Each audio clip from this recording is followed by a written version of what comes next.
know, Cindy, we have always tried to give you insurance options when we believe there are opportunities to better protect your organization. Well, to that end, I'd like to discuss how we insure your volunteers. I have an alternative which we think you should consider. Sure. Currently, you insure your volunteers under your organization's commercial general liability policy and umbrella liability policy. Well, as you know, your primary liability policy limit is $1 million, and your umbrella liability limit is $3 million.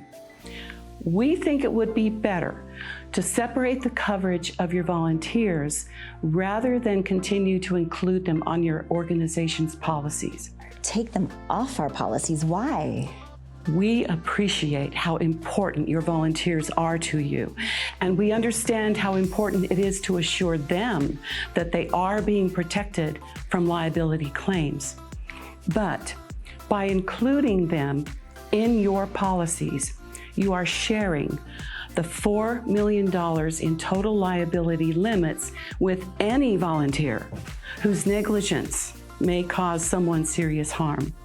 Your board of directors approved the $4 million limit to protect the organization and staff, not volunteers who often come and go.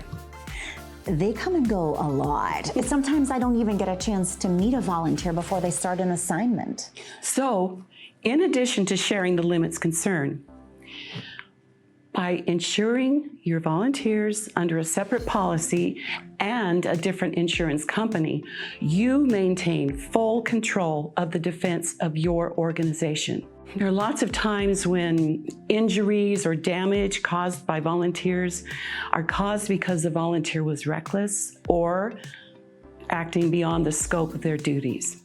In cases like this, by separating their policies from the organization's policies, you have a defense team that is entirely focused on the defense of your position without at all needing to be concerned with how your defense may weaken your volunteers' defense arguments.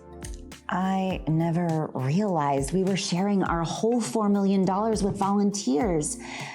And I can see how separating our coverage from our volunteers would give us the flexibility that we might need in case of a serious incident. So consider the alternative approach. Insure your volunteers separately through a different company and cap their protection at $1 million. By doing that, you reserve the entire $4 million limit to protect your organization, and you're still protecting your volunteers. How would you insure them separately? How does that work? Well, you told me you have about 100 volunteers at any given time. We can write a separate policy for them for a grand total of $355 a year. Once the coverage is in place, we'll remove them from the organization's policies.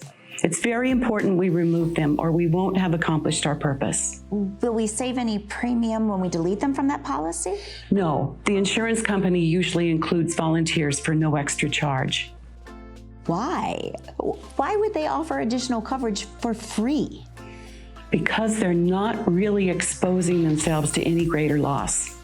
They're just allowing you to share with others the limits of insurance you've already purchased. It's one of those times when free isn't such a good thing. All right. I feel good about this change. Good.